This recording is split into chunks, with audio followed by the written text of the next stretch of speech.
Friends, ఈ వీడియోలో నేను గ్రూప్ 2 గ్రూప్ 1 మీద మాత్రమే ఫోకస్ చేసి వీడియో చేస్తున్నాను. ఇప్పుడు గ్రూప్ 1 వచ్చేసి మనకి ఫేజ్ 2 ఎగ్జామ్స్లో ఉంది. అంటే ఆగస్టు 15 నోటిఫికేషన్. ఆ తర్వాత గ్రూప్ 2 వచ్చేసి మనకి ఆ,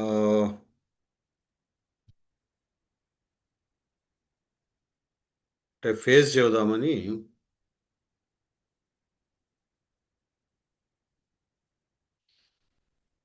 ఫేజ్ 3లో ఉంది. ఫేజ్ 3 ఎగ్జామ్గా ఉంది. ఓకేనా? సో అందువల్ల మీకు ఇది సెప్టెంబర్ 15 గ్రూప్ 2 నోటిఫికేషన్ వస్తే మోస్ట్లీ నోటిఫికేషన్ వచ్చిన 45 రోజుల నుంచి 50 రోజుల్లోపు ప్రిలిమినరీ, ఆ తర్వాత 45 to 50 డేస్ మెయిన్స్.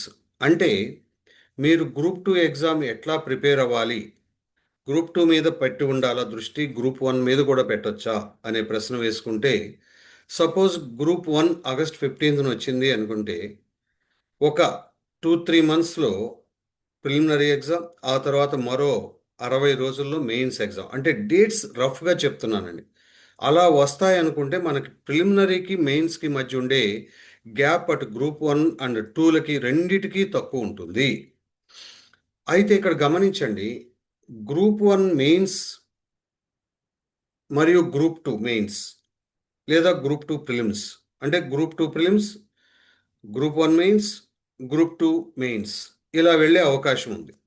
అలాంటి పరిస్థితుల్లో అటు గ్రూప్ 1లో ఉన్న డిస్క్రిప్టివ్ నేచర్తో ఉన్న ఎగ్జామ్ని హ్యాండిల్ చేయాలి అంటే చాలా ఎక్స్టెన్సివ్గా మీ దగ్గర స్టఫ్ ఉండాలి. అది లేదనుకోండి, అటు గ్రూప్ 1 మెయిన్స్ బాగా రాయలేరు, గ్రూప్ 2 మెయిన్స్ కూడా బాగా రాయలేరు. ఇక్కడ విషయం ఏంటంటే చాలామంది గ్రూప్ 1 మెయిన్స్లో ఉన్న సిలబస్, గ్రూప్ 2 మెయిన్స్లో సిలబస్ చాలా వరకు కలుస్తుంది కదా, కాబట్టి రెండూ ప్రిపేర్ అవుదామని అనుకుంటున్నారు. నాకు వస్తున్నటువంటి సమాచారం అది కరెక్ట్ అయిన విధానం కాదనుకుంటున్నాను. మీకు ఇక్కడ 750 ఉద్యోగాలు పుష్కలంగా ఉన్నాయి కాబట్టి మీరు ఇప్పుడు గ్రూప్ 2 మీద దృష్టి పెట్టుకోవటం చాలా వరకు సేఫ్ అని చెప్తాను.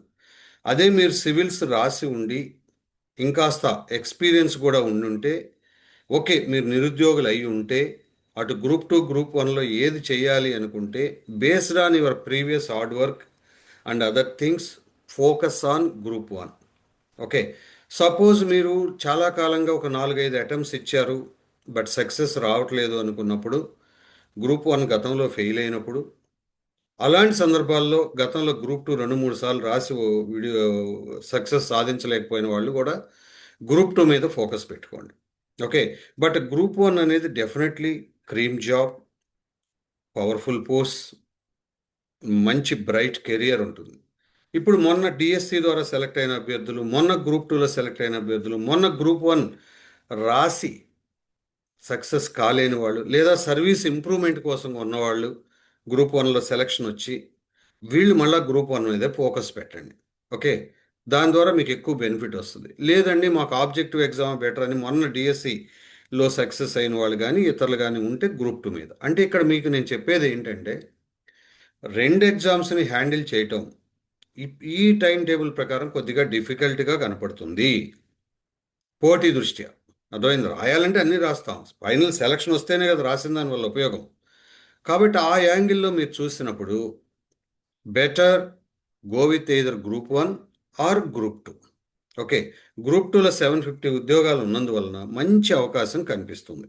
అయితే గ్రూప్ 1లో కూడా 91 ఉద్యోగాలు ఉన్నాయి. అది రెండంకెలుగానే కనిపించినా డెఫినెట్లీ గ్రూప్ 1 లాంటి నోటిఫికేషన్కి అది మంచి నెంబరే. ఒక 10,000 ఇవ్వరు. ఎప్పుడంటే ఉమ్మడి రాష్ట్రాలు ఉన్నప్పుడే 150-200 ఇచ్చిన సందర్భాలు ఉన్నాయి. ఎందుకంటే వాటి సంఖ్య ఓవరాల్ అడ్మినిస్ట్రేషన్లో తక్కువ ఉంటాయి. అందువల్లే కదా రాష్ట్ర స్థాయి, జిల్లా స్థాయి ఉద్యోగాలు అవి. ఓకే, సో ఈ లైన్లో చూసినప్పుడు మీ అవసరతను దృష్టిలో పెట్టుకుని గ్రూప్ 2ని ప్రిఫరెన్స్ ఇవ్వాలా, గ్రూప్ 1 ప్రిఫరెన్స్ ఇవ్వాలా అనేది డిసైడ్ అయిపోయింది. సపోజ్ గ్రూప్ 1 కనుక మీరు అనుకున్నట్లయితే ఇప్పటి నుంచి చాప్టర్ వైజ్గా టెస్టులు రాయండి. LAQSHYAON లక్ష్య ఆన్లో నేను కింద డిస్క్రిప్షన్లో లింక్ ఇస్తాను. ఫుల్ లెంత్ ఆఫ్ మెంటార్షిప్ ఇస్తున్నాను నేను. ఓకే, దాన్ని చక్కగా మీరు ఉపయోగించుకోగలిగితే మీ స్కోర్స్ కూడా పెరగడానికి అవకాశం ఉంటుంది. మొన్న 2 తెలుగు రాష్ట్రాల్లో గ్రూప్ 1లో సెలెక్ట్ అయిన అభ్యర్థుల ఆ, వీడియోలే అందుకు సాక్ష్యం. ఓకేనా? అలాగే గ్రూప్ టూ కూడా ఒక ఫుల్ లెంత్ మెంటార్షిప్ ఇస్తున్నారు లక్ష్య ఆన్లో. ఆ లింక్స్ కూడా డిస్క్రిప్షన్లో పెడతాను.